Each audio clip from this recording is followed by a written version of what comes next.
You are now in immersive dreams, a world where time slows and peace takes over. Allow yourself to step fully into another life, letting the environment, routines, and sensations surround you. Every moment draws you closer to deep relaxation and restorative sleep. Part 1. Dawn's First Light. You open your eyes slowly, so slowly, to the soft grey light that seeps through the paper screens of your chamber, and the world around you emerges like a watercolor painting, bleeding gentle hues into white cloth, delicate and unhurried. The air is cool against your skin, mountain air that has traveled down from the peaks above, carrying with it the scent of pine and cedar and something ancient, something timeless that has no name but feels like memory itself. You lie still for a moment, feeling the weight of the futon beneath you, the cotton-filled mattress that has cradled your body through the night, and you notice how your breath moves in and out like waves upon a distant shore, each breath a small tide that rises and falls within the cave of your chest. The wooden beams above you are barely visible in this pre-dawn dimness, and you trace their lines with your eyes, following the grain of the wood, each swirl and pattern a meditation in itself, a reminder that everything grows slowly, everything takes time. Outside, you hear the first bird beginning its song, a single pure note that hangs in the morning air, like a silver thread, and then another bird joins, and another, until the mountain begins to wake with a chorus so gentle it seems to be part of the silence rather than breaking it. You listen, and in listening, you become the sound itself. You become the morning. You become the slow emergence of light from darkness. The tatami mats beneath your futon smell faintly of grass, that clean sweet scent of woven rushes, and as you shift slightly, you feel their texture through the thin cotton of your sleeping robe. Each small ridge and weave a landscape in miniature. There's no hurry here, no rush to be anywhere but exactly where you are. In this moment, in this breath, in this gentle awakening that feels less like waking and more like surfacing from a pleasant dream. You stretch your fingers first, feeling each joint respond, and then your toes, extending them slowly beneath the light cover, and you notice how your body feels, rested, peaceful, ready but not urgent, present but not demanding. The muscles of your shoulders release tension you didn't know they were holding, and your jaw softens and your brow smooths, and you realize that you are, in this moment, exactly where you need to be. The dojo is quiet around you, a silence that is not empty but full of presence and potential, full of the breath of the mountain and the whisper of pine needles and the soft settling of wood that has stood here for generations. You can feel the weight of the mountains around you, their ancient presence like patient guardians, and you are safe here, held by earth and sky, cradled by stone and air.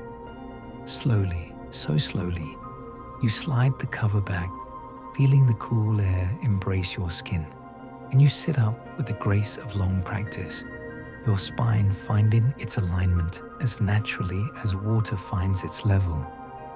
You pause, seated on the edge of your futon, and you simply breathe, simply exist, simply allow this moment to be exactly what it is, a threshold between sleeping and waking, between night and day, between dreaming and being. The light grows incrementally, and you watch it change. Watch how the grey becomes touched with the faintest hint of gold, how the shadows in the corners of your room begin to take shape, revealing the simple beauty of your space. A low wooden table, a shelf with a few precious books, a scroll hanging on the wall with calligraphy that speaks of wind and water, of flowing with what is. Part 2. The Morning Ritual.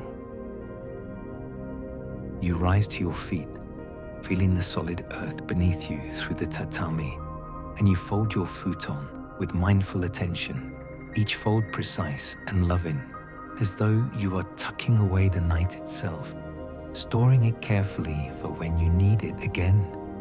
Your hands move with practiced ease, smoothing the fabric, aligning the corners, and in this simple act there is meditation, there is peace, there is the understanding that even the smallest tasks contain the whole of life when done with presence.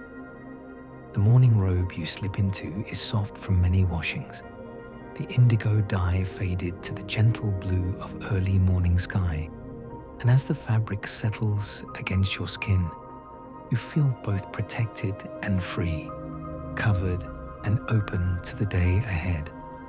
You tie the sash with slow deliberation, each movement intentional, each breath synchronized with your hands, and you notice how the simple act of dressing becomes a kind of ceremony, a way of honoring the body that carries you through this life. Your feet find your sandals waiting by the door, and you slide into them, feeling the smooth wood against your soles, and you step out onto the wooden walkway that surrounds your chamber.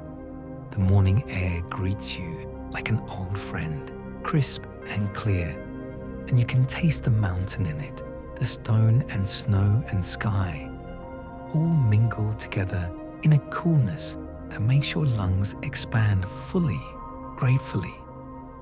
You walk slowly along the covered walkway, your footsteps soft against the wood, each board creaking slightly in a familiar song, and you pass by other chambers where your fellow students still sleep, their breathing adding to the quiet rhythm of the dojo, the collective exhale of those who have chosen this path of discipline and peace.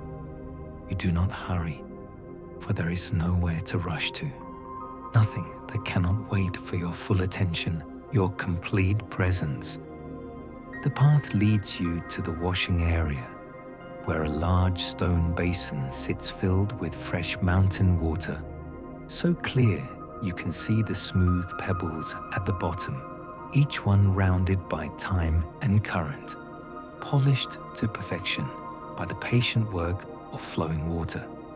You dip your hands into the basin, and the cold is sharp and awakening, a brightness against your skin that makes you gasp softly, gratefully, and you cup the water and bring it to your face, feeling it cascade over your cheeks, your eyelids, your forehead, washing away the last vestiges of sleep. You wash slowly, mindfully, attending to each part of your face, your neck, your hands and forearms, and the water drips from your skin back into the basin, creating small circles that expand and overlap, patterns of motion that appear and disappear, teaching their wordless lesson about impermanence and beauty. The sound of the water is soothing, a gentle splash and trickle that harmonizes with the bird songs and the whisper of wind through the pines. Beside the basin is a clean cloth, and you pat your face dry, feeling the rough texture of the fabric against your freshly washed skin. And you notice how awake you feel now, how present, how ready to meet whatever this day brings, with an open heart and a quiet mind. You fold the cloth carefully and place it back where you found it, leaving everything as it was, but somehow also leaving it better for your having been here. The sky has lightened further, and now you can see the mountains rising around the dojo, their peaks touched with the first gold of sunrise, the snow at their summits glowing with a light that seems to come from within. rather than from above. You stand for a moment watching this transformation, and you breathe in the beauty of it. You let it fill you. You let yourself be amazed by this daily miracle of light returning to the world. Part 3. Tea and Contemplation. You make your way to the tea room, a small structure separate from the main dojo. Connected by a stone path that winds through a carefully tended garden where moss grows thick and green on ancient rocks, and where a small stream whispers its way between stones. The water so clear and cold, it seems like liquid crystal flowing over the earth. Your sandals move quietly along the stones, each step a meditation, each placement of your foot a conscious choice, and you notice how the moss gives slightly beneath the stones, how the morning dew darkens the edges of the path. The tea room door slides open with a soft whisper, and you enter the dim, peaceful space where the air smells of aged wood and the faint, lingering scent of yesterday's incense, sandalwood, and something floral, something that speaks of gardens and moonlight and quiet contemplation. You close the door behind you, sealing yourself into this sanctuary of simplicity, and you kneel beside the small hearth where a few embers still glow from the night before. You add kindling with gentle hands, arranging the small twigs with care, creating spaces for air to flow, for a fire to breathe, and you watch as the embers brighten at the introduction of fuel and oxygen, glowing red and orange like tiny suns being born. A thin curl of smoke rises, and then a small flame appears, tentative at first, then growing stronger, and you add larger pieces of wood, building the fire slowly, patiently, letting it find its own pace, its own strength. The kettle sits waiting, iron black and beautiful in its simplicity, and you fill it with fresh water from the clay jar, hearing the water splash and settle inside the metal vessel, and you place it carefully over the growing fire. Now there is nothing to do but wait, and in this waiting, there is no impatience, no desire for time to move faster, only a peaceful abiding with what is, a settling into the present moment like a leaf settling onto still water. You sit back on your heels in Caesar position, your hands resting gently on your thighs, and you close your eyes, feeling the warmth from the fire beginning to spread through the room, feeling it touch your face like a gentle hand, and you listen to the subtle sounds around you, the crackle of burning wood, the faint whistle of wind against the walls, the distant call of a mountain dove, clear and mournful and somehow comforting in its loneliness. Your breath moves in and out, and you count it, not to measure time, but to anchor yourself in a rhythmic tide of being alive. Breath number 1, breath number 2, breath number 3, and somewhere around 10, you lose count, and it doesn't matter. For the counting was never the point. The breath itself is the point. The simple, miraculous fact of air entering your body and leaving it again and again, keeping you alive without your even having to think about it. The kettle begins to sing, softly at first, a whisper of steam, and then louder, a gentle song that fills the tea room with its voice, and you open your eyes and watch the steam rising, curling in the air like invisible dragons, like spirits made visible for just a moment before dissolving back into the atmosphere. You lift the kettle from the fire with a cloth, feeling its weight, its heat, and you pour the hot water over the tea leaves in the clay pot, watching as the water turns pale green, the color of new bamboo, the color of spring. The scent of the tea rises with the steam, earthy and slightly bitter and deeply comforting, and you pour a cup for yourself, the ritual movements smooth and practiced, and you hold the warm cup between your palms, feeling the heat transfer into your hands, into your arms, into your center. You bring the cup to your lips and sip slowly, tasting the tea fully, letting it coat your tongue and warm your throat, and you notice every sensation, the temperature, the flavor, the way it seems to settle your mind even further into quietness. Part 4. Morning Training Preparation. You finish your tea in silence, in gratitude, and you clean the cup and pot with careful attention, rinsing them with warm water, drying them with a soft cloth, returning everything to its place so that the tea room is ready for the next person who seeks its peace. You bow slightly to the space before leaving, acknowledging the gift it has given you, this time of quiet and warmth and gentle awakening.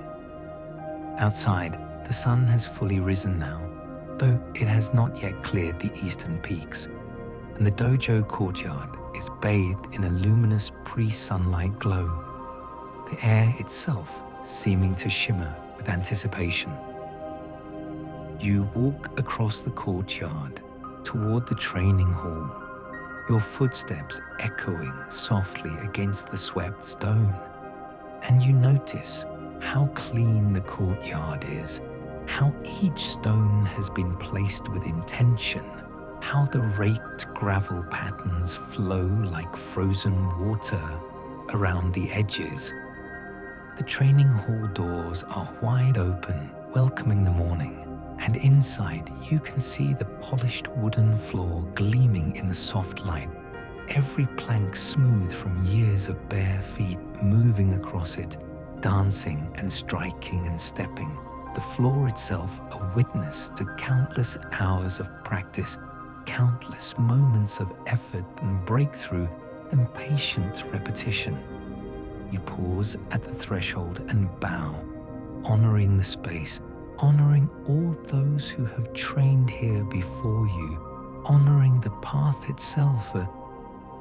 You step inside, feeling the cool wood beneath your feet, and you walk to the center of the hall, where you kneel and sit in silence for a moment, allowing yourself to transition from the peaceful morning into the focus of training. Your breathing deepens, and you feel your center, your hara, that place of power and balance just below your navel, and you breathe into it, gathering your energy, centering yourself for what is to come.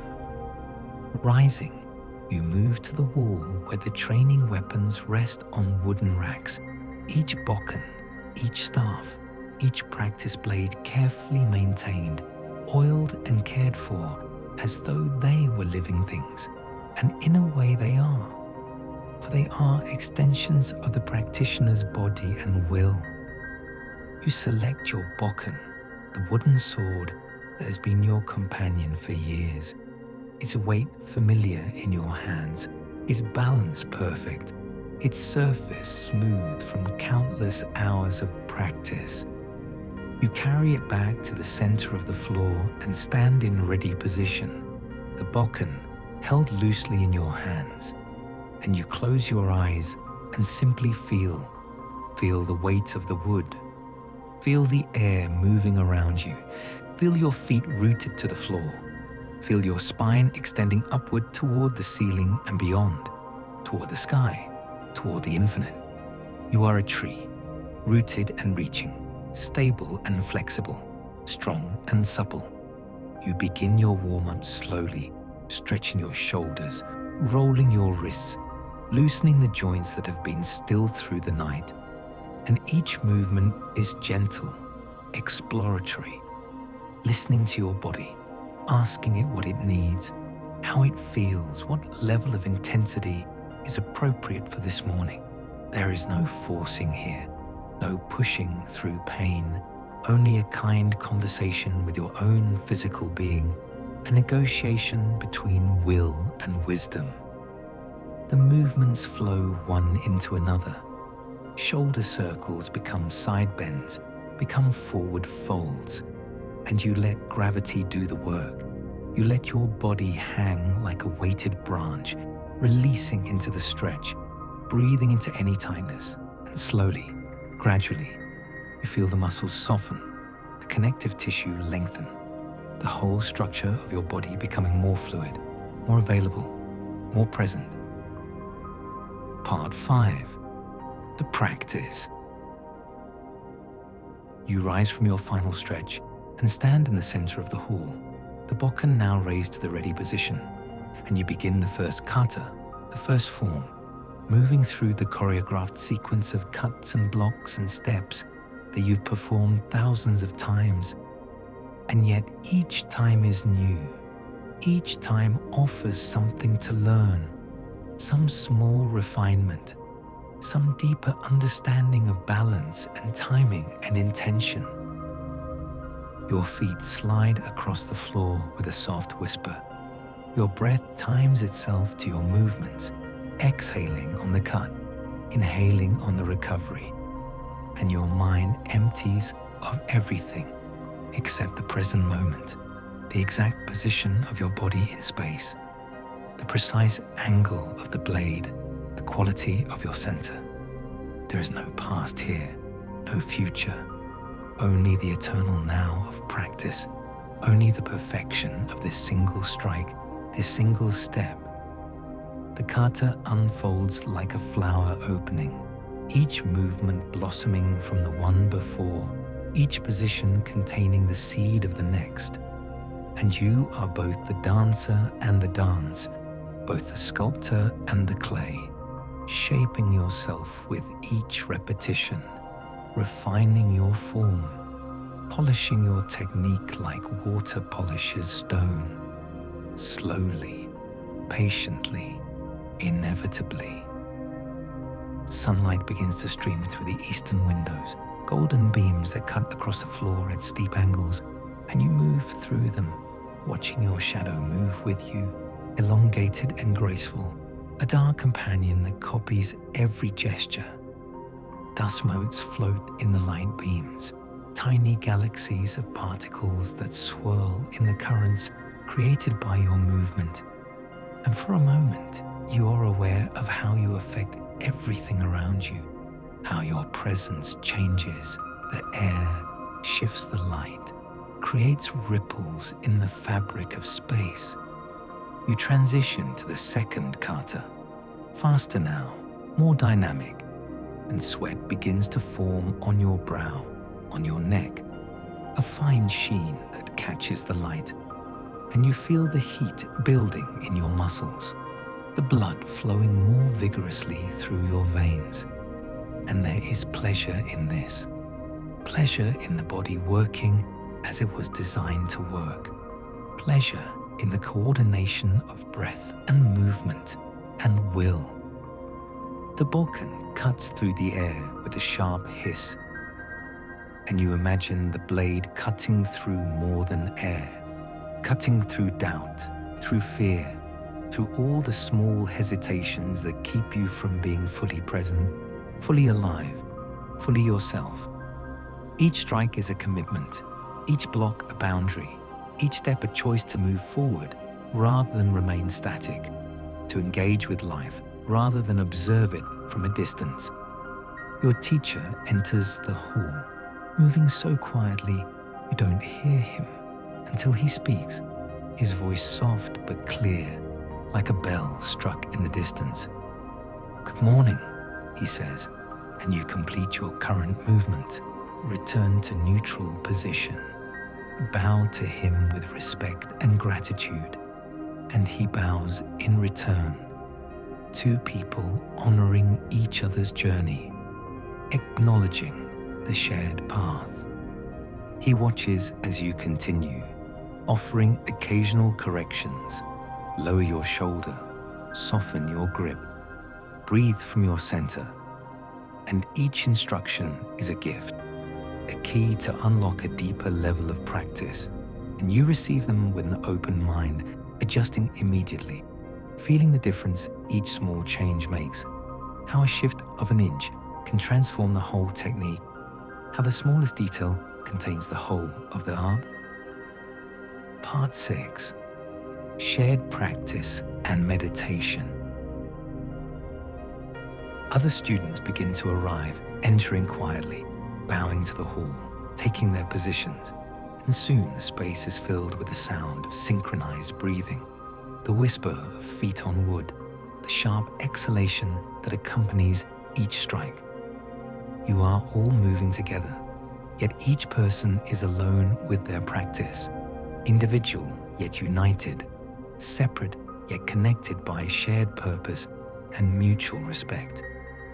Your teacher leads you through partner drills, and you pair with a fellow student, someone who has walked this path alongside you for years, whose patterns you know as well as your own. You face each other, bow, and begin the slow dance of attack and defense, each movement choreographed yet alive, each exchange an opportunity to learn not just about the technique, but about yourself, your timing, your distance, your ability to read intention and respond appropriately. Your partner strikes and you parry, feeling the impact travel up your arms, and you counter, slow enough that they can learn, fast enough that they must pay attention. And there is a conversation happening here that has no words, only movement and breath, and the occasional nod of understanding.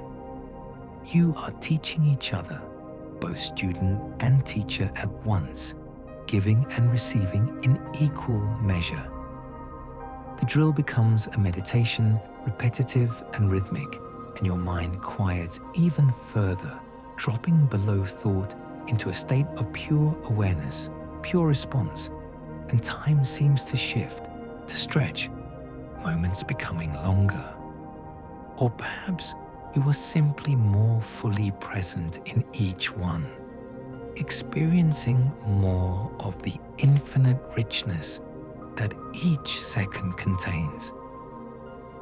After the partner work, you all sit in meditation, cross-legged on the floor, hands resting on knees, spine straight but not rigid, and the teacher strikes the meditation bell, a deep resonant tone that fills the hall and then slowly fades until you're not sure if you're still hearing it or just remembering it.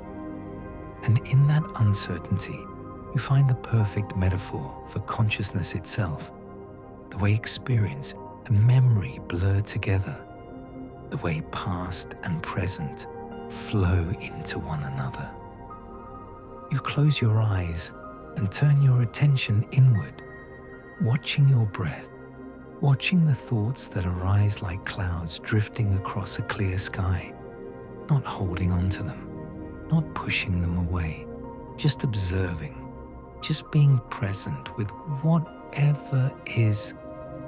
Your body settles, finding its balance, and you notice the points of contact with the floor, the way gravity pulls you down while your spine reaches up, the way you are held between earth and heaven, belonging to both, contained by neither. The meditation deepens, and you sink below the surface of ordinary consciousness, touching something vast and quiet and fundamentally peaceful, a place that is always there, always accessible, waiting beneath the noise of daily life like deep water waiting beneath the waves. You rest there, in that deep water, and you are home. You are safe. You are exactly where you need to be. The bell sounds again, calling you back, and you surface slowly, gently, bringing that deep peace with you, letting it infuse your awareness as you open your eyes and see the hall again, the students around you, the morning light now streaming fully through the windows, everything bathed in gold. Part 7. The meal. You rise with the others and bow to the teacher, bow to each other, bow to the hall itself, and you file out quietly, your body warm and loose from the practice, your mind clear and settled. The morning has fully arrived now, the sun high enough that the dojo is no longer in shadow, and you can feel the warmth on your skin as you cross the courtyard toward the dining hall. Inside, the tables are set simply. Rice bowls, chopsticks, cups for tea, everything clean and minimal and beautiful in its unpretentious functionality. You take your place at the table, kneeling on the cushion, and you wait in silence as the servers bring the food, moving with quiet efficiency, placing each bowl with care. Before you is a simple breakfast: steamed rice, miso soup with tofu and wakame, pickled vegetables, a small piece of grilled fish. It is not elaborate, but it is perfect. Each component prepared with attention and skill, each flavor clear and distinct, and you look at the food with gratitude, thinking of all the hands that brought it to you, those who grew the rice, those who caught the fish, those who prepared it, those who served it. A whole network of effort and care concentrated in this simple meal. You bring your hands together and bow your head, offering thanks silently, and then you pick up your chopsticks and begin to eat slowly, mindfully, tasting each mouthful fully. The rice is sticky and slightly sweet, each grain separate yet clinging to its neighbors, and you chew it thoroughly, feeling its texture change as it mixes with your saliva, becoming easier to swallow, releasing its subtle flavors. The miso soup is warm and savory, the umami flavor deep and satisfying, and you sip it slowly, feeling the heat travel down your throat and into your stomach, spreading warmth from within. The tofu is silky, the wakame slightly chewy, and each element plays its part in the symphony of the meal. Each note necessary, each contribution valued.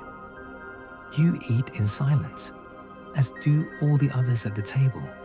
Not the silence of awkwardness, but the silence of respect, acknowledgement that eating is itself a kind of meditation, a way of honoring the gift of nourishment, the gift of life itself. Your chopsticks move rhythmically from bowl to mouth, from mouth to bowl. And there is a poetry in these simple gestures, a beauty in the ordinary that becomes extraordinary when met with full attention. The pickled vegetables are crisp and tangy, providing contrast to the softer textures, and the fish is delicate, flaking easily, its flavor clean and oceanic. You notice how the different foods complement each other, how the meal is balanced, not just nutritionally, but aesthetically, a composition in color and texture and taste. As you eat, you can hear the gentle sounds of the meal, chopsticks against bowls, tea being poured, the soft sound of swallowing, breathing, and these sounds form a quiet music, a domestic symphony that speaks of community and sustenance, and the simple comfort of sharing food with others who walk the same path. You finish your rice and place your chopsticks across the bowl in the traditional manner, and you sit quietly, hands resting in your lap, while others finish at their own pace. There is no rushing, no sense that anyone is holding anyone else up, only a patient allowing of each person to move through the meal in their own time. Part 8. Afternoon Duties. After the meal, you help clear the tables, stacking bowls carefully, wiping down the wooden surfaces, and you carry your dishes to the washing area where large tubs of water wait, heated over a fire. You wash your bowls in the first tub, scrubbing gently with a soft brush, and then rinse them in the second tub where the water is clear and clean. And finally, you dry them with a cloth and stack them neatly with the others. The afternoon stretches ahead, filled with various tasks that keep the dojo running smoothly. And today, you are assigned to garden work, tending the vegetable plots that provide much of the dojo's food. You change into work clothes, simpler garments that can get dirty, and you make your way to the garden area where tools are stored in a small shed. The garden is terraced into the mountainside, each level held in place by stone walls that were built generations ago, and the soil here is rich and dark, amended over years with compost and care. You kneel beside a row of leafy greens, and you begin to weed, your fingers moving through the soil, feeling for the unwanted plants, pulling them gently but firmly so the roots come out whole. There is something deeply satisfying about this work, about having your hands in the earth, about the direct physical connection to the source of your food. Each weed you remove gives the vegetables more space to grow, more nutrients to draw upon, and you work slowly, thoroughly, ensuring that you get all the roots, that you're not just solving the problem temporarily, but addressing it completely. The sun is warm on your back, and you can feel sweat forming again, different from the sweat of training, more languid, more connected to the simple physical labor of bending and pulling and moving. Butterflies drift through the garden, white and yellow, settling occasionally on the flowering herbs at the edges of the plots, and you watch them with pleasure. These delicate creatures that somehow found their way up the mountain to this protected place. You move to the next task, watering the seedlings in the greenhouse, a structure with paper walls that filter the light and maintain the humidity. Inside, the air is close and green-smelling, rich with the scent of growing things, and you dip your watering can into the large barrel of collected rainwater and move slowly along the rows of small plants, giving each one a drink, watching the water darken the soil, imagining it soaking down to the tiny roots, bringing life and possibility. The work is repetitive but not boring, each plant slightly different, each requiring your attention, your care, and you find yourself thinking about growth, about patience, about how everything takes time, how you cannot rush a seed into becoming a plant any more than you can rush yourself into mastery. You are all growing, all unfolding in your own time, and the only thing to do is provide the right conditions, good soil, adequate water, appropriate light, and then trust the process. Part 9. Calligraphy Practice. As the afternoon heat peaks, you leave the garden and return to the main building, where the calligraphy room waits, cool and shaded. You wash your hands thoroughly, scrubbing the soil from beneath your nails, and you enter the calligraphy room with a sense of shifting gears, moving from physical labor to a different kind of practice, one equally demanding but in a different way.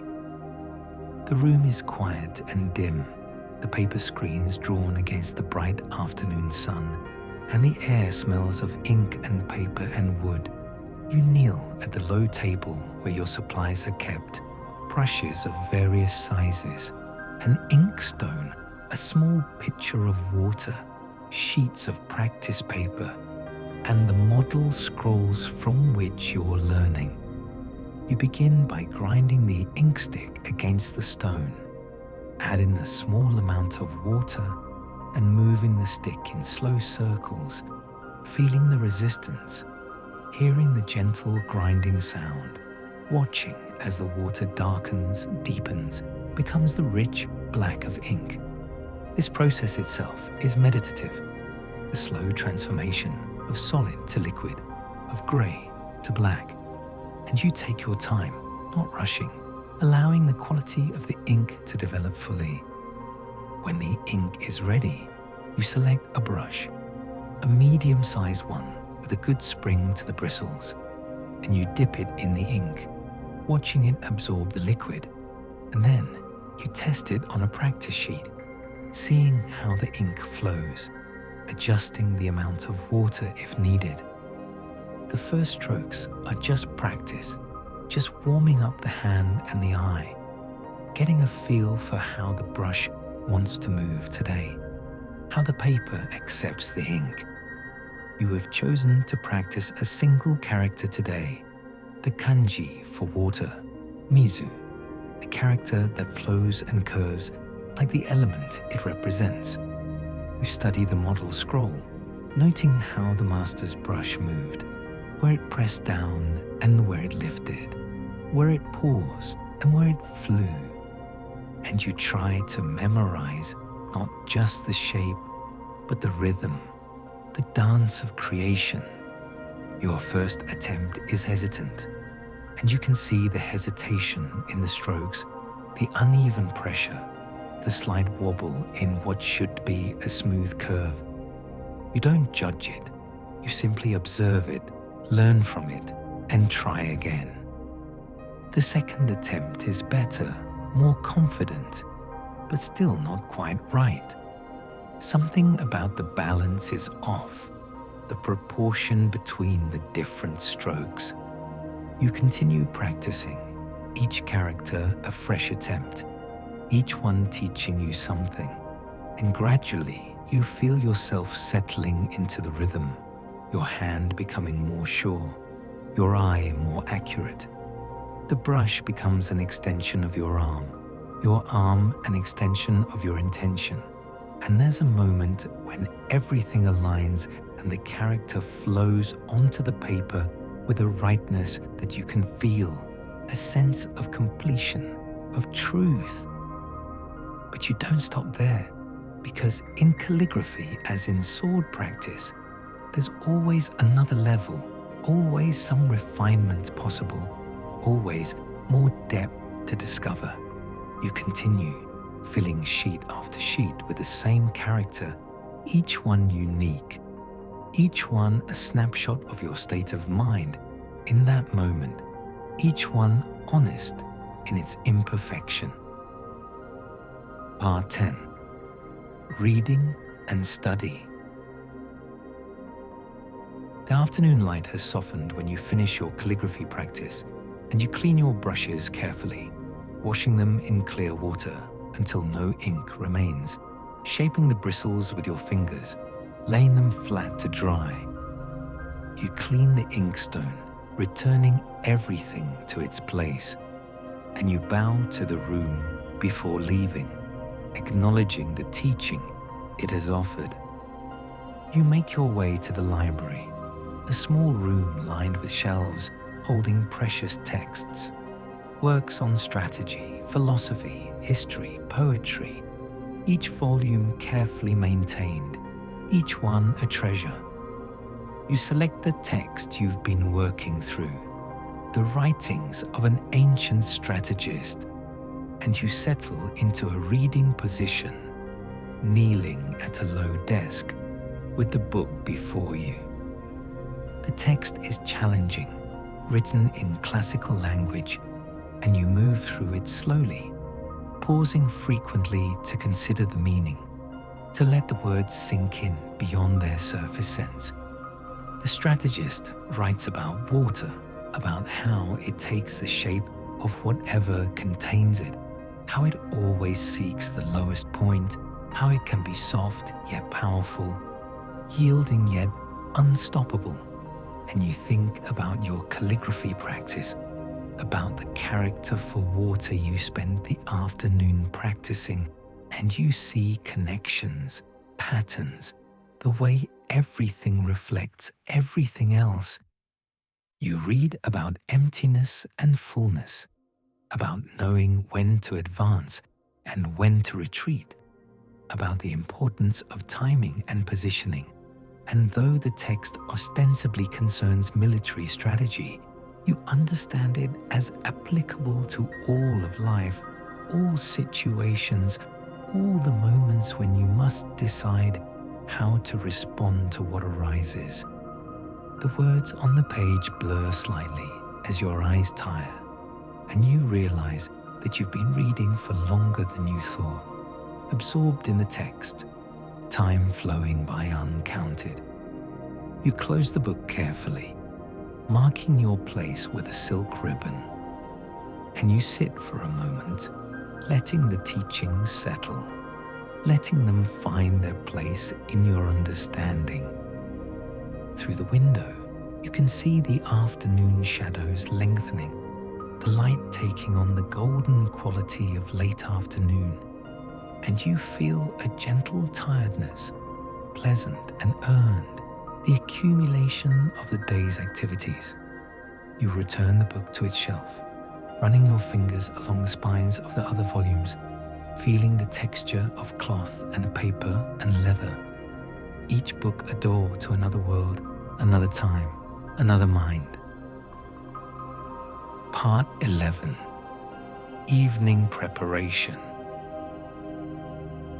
You leave the library and walk through the dojo, noticing how the building feels different in the late afternoon, how the light slants at new angles, creating patterns on the floor that weren't there this morning, how the air has cooled slightly, carrying the first hint of evening.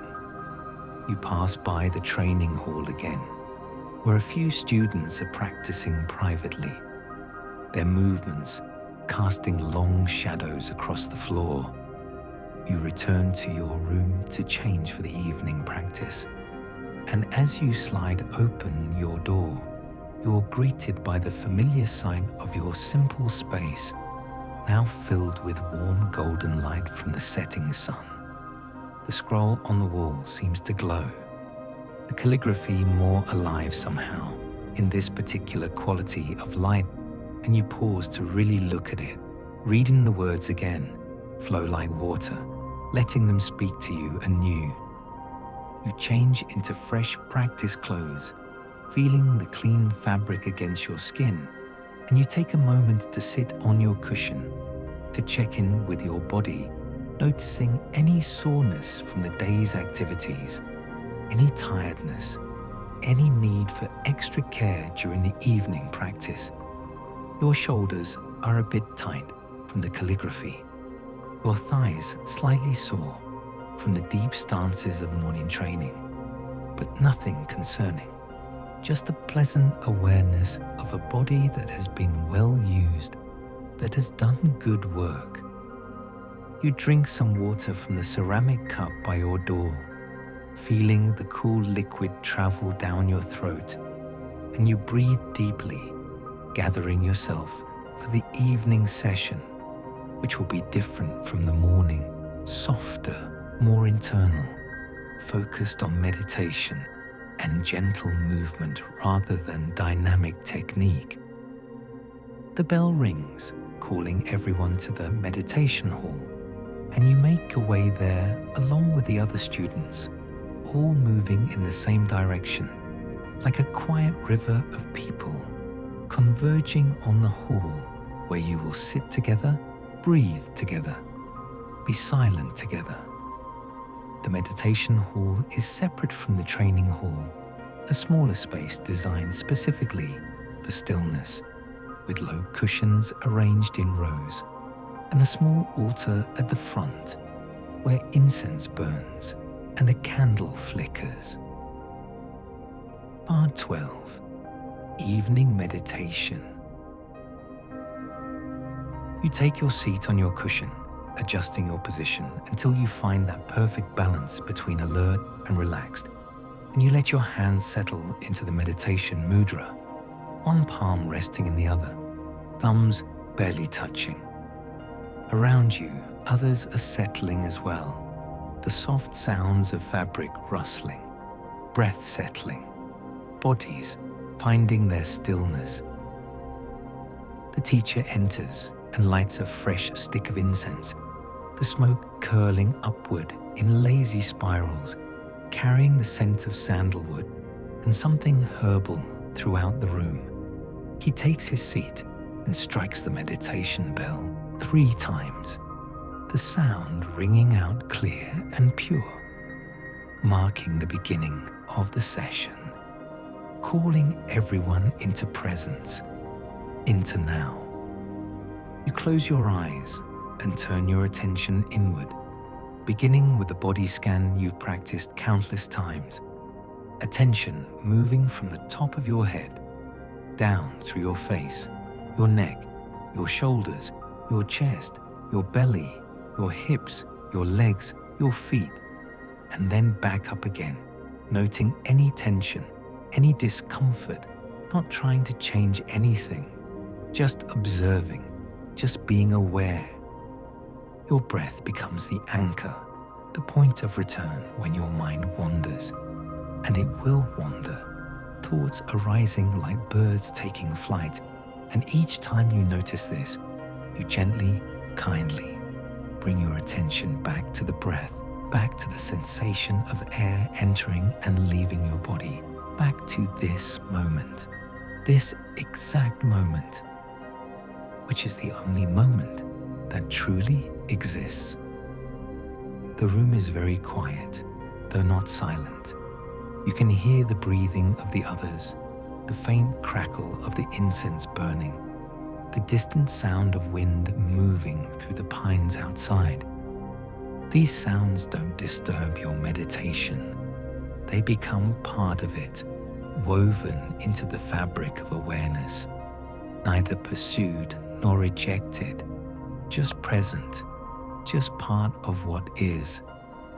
A time loses its usual structure, minutes stretching or compressing, and you're not sure if you've been sitting for 5 minutes or 50, and it doesn't matter because you're not sitting to achieve any particular duration.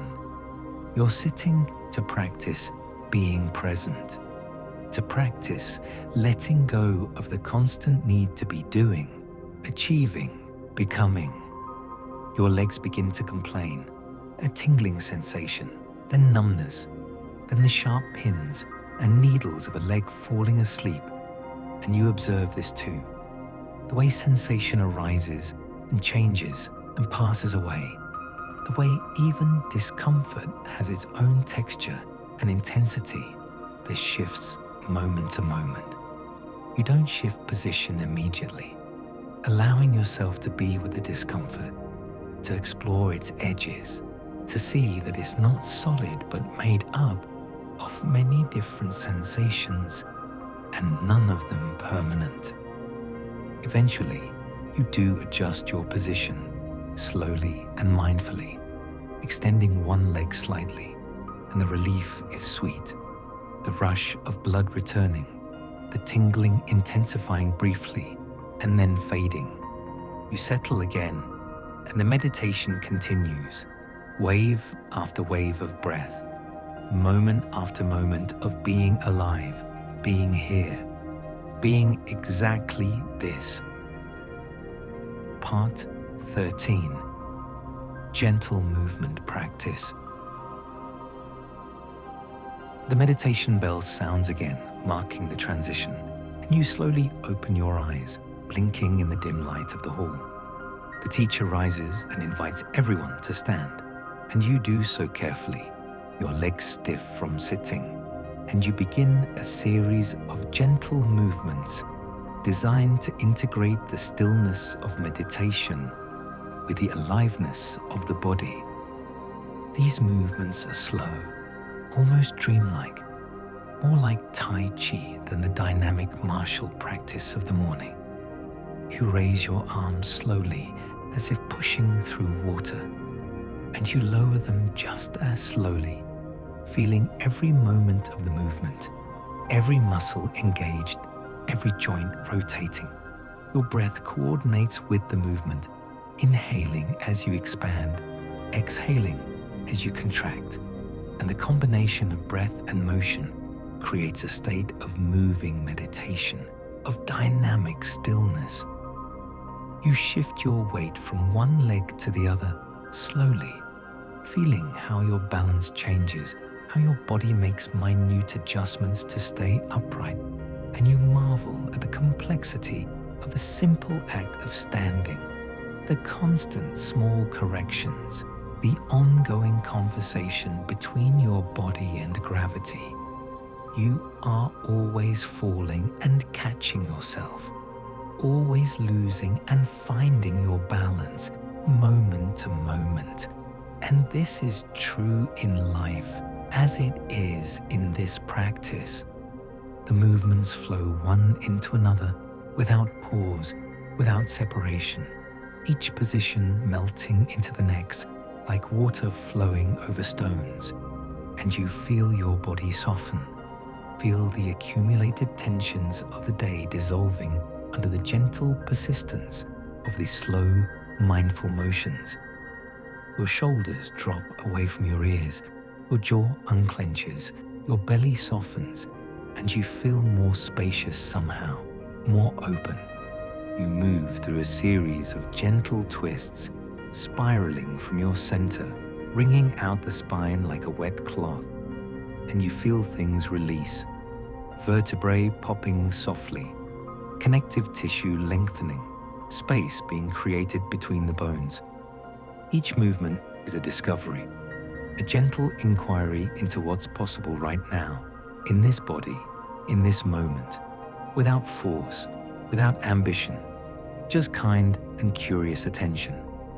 The practice ends with a forward fold, your torso hanging over your legs, arms dangling toward the floor, and you sway gently side to side, letting gravity do the work, letting go of any need to achieve a perfect stretch, just allowing your body to release at its own pace, in its own way. You breathe into the backs of your legs, into your lower back, and you feel the breath creating space, creating softness, creating ease. Part 14. Evening Meal. You rise slowly from the fold, rolling up through your spine one vertebra at a time, and you bow to the teacher, to the other students, grateful for this shared practice, grateful for this community of seekers. You file out of the hall quietly, and you make your way to the dining hall again, where the evening meal is being prepared. The evening meal is lighter than breakfast, a simple soup with vegetables and noodles, some rice, some tea. You take your place at the table and wait as the food is served. And again, you pause before eating, bringing your hands together in gratitude, acknowledging all the elements that came together to make this meal possible. Sun and rain and soil, seeds and farmers, cooks and servers, the whole interconnected web of life that sustains you. You eat slowly, savoring each bite, and you notice that food tastes different when you're fully present to it, more vivid somehow, more real. The broth is rich and salty, the vegetables tender, the noodles chewy and satisfying, and you find yourself smiling slightly, pleased by these simple pleasures. By the way, a good meal can nourish not just the body, but the spirit. Around the table, others are eating in the same mindful silence, and there's a sense of communion in this, of sharing something beyond just food, sharing presence, sharing the moment. You glance up occasionally and catch someone's eye. and you exchange small smiles, wordless acknowledgements of this shared experience. You finish eating and help clear the table again, washing your dishes, wiping down the surfaces, leaving everything clean for tomorrow. The sky outside is deepening into dusk, the blue hour when the light is soft and even, and everything seems to hold its breath before releasing into night. Part Twilight. Reflection. You have a small amount of free time before bed, and you decide to walk in the garden to watch the transition from day to night. You step outside and immediately feel the change in temperature, the air noticeably cooler now, carrying the chill that comes down from the mountain peaks with the setting sun. You wrap your outer robe more tightly around you and follow the stone path through the garden. The garden is beautiful at this hour, the shadows long and deep, the light golden and forgiving, making everything look slightly unreal, slightly magical. The stream still murmurs over its rocks, the sound louder somehow in the evening quiet, and you pause beside it, watching the water catch the last light, seeing how it sparkles and flows. Never the same water twice, always moving, always changing, always perfectly itself. You find a favorite stone to sit on, a large smooth boulder beside the stream, and you settle onto it, wrapping your arms around your knees, and you just sit, just watch, just allow yourself to be part of the evening. A bird calls from somewhere in the trees, a final song before settling for the night, and another answers, and then silence falls again, deeper than before. The first stars begin to appear in the deepening blue of the sky, faint at first, then brighter as the sky darkens, and you watch them emerge like flowers opening one by one, then in clusters, until the whole dome of heaven is scattered with points of light. You think about how those photons have traveled for years, centuries, millennia to reach your eyes in this moment. How you're seeing ancient light, looking into the past, and the thought makes you feel both very small and very connected to something vast. A cool breeze moves through the garden, rustling the leaves, carrying the scent of pine and stone and the faint mineral smell of the stream, and you breathe it in deeply, filling your lungs with the mountain air, with the essence of this place. You feel grateful to be here, grateful for this life, this practice, this path you've chosen, even though it's not always easy, even though it demands everything from you. You reflect on the day, the morning practice, the calligraphy, the garden work, the meditation, and you see it as a whole. See how each part contributed to the whole, how nothing was wasted, how every moment was part of the practice. You think about tomorrow, which will be similar but different, the same activities but in a new day, and you feel ready for it, open to it, curious about what it will bring. Part 16. Preparing for rest. The cold begins to seep through your robe, and you know it's time to go inside, time to prepare for sleep. You rise from the stone and bow to the garden, thanking it for the peace it has given you, and you make your way back to your room, your footsteps quiet on the darkening path. Inside, you light a small lantern, adjusting the flame so it gives just enough light to see by, creating a warm glow that softens the edges of everything.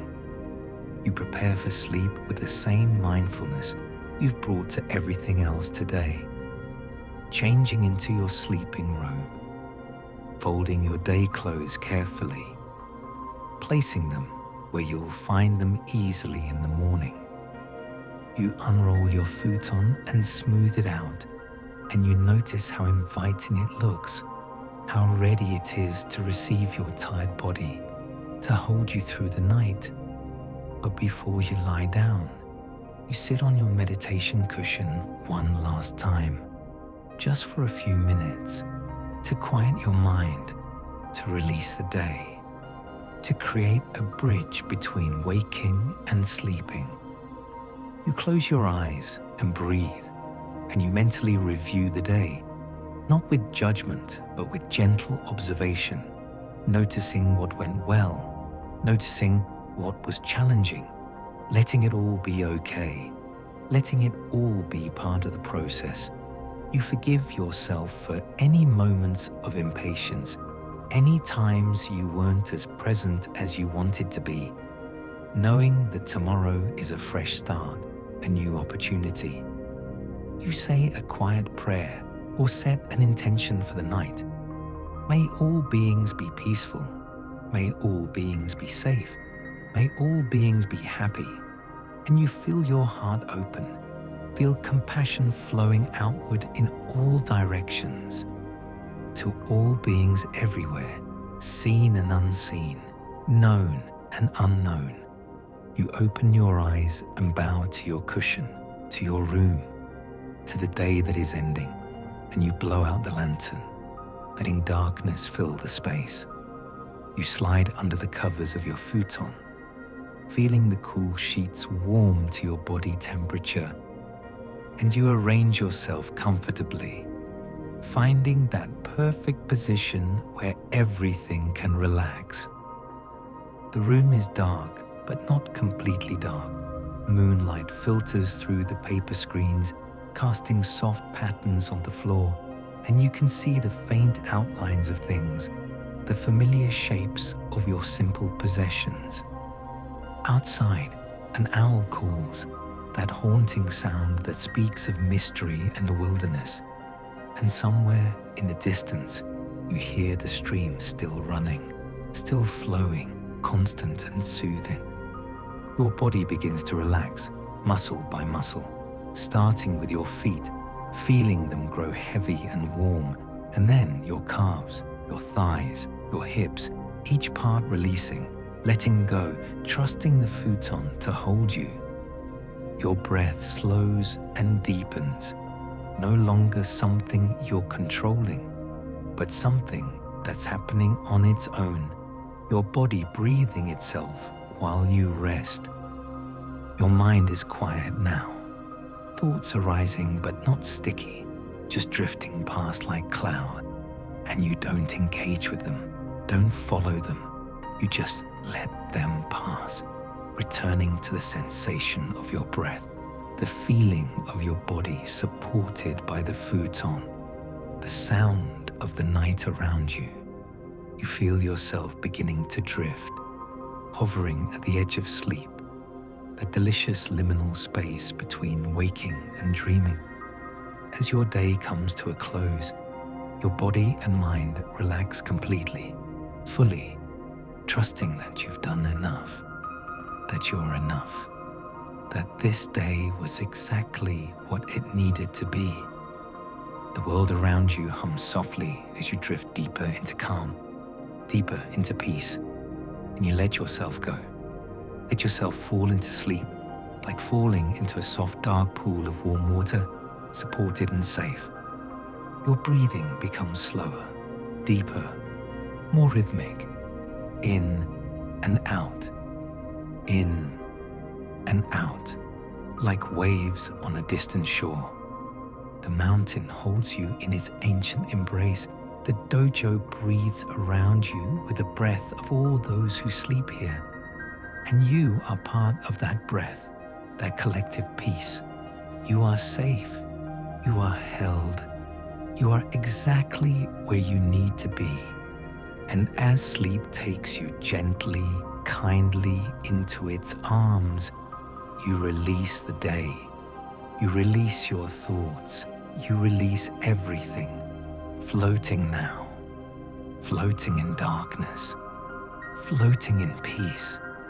drifting, drifting, drifting into sleep, into dreams, into rest.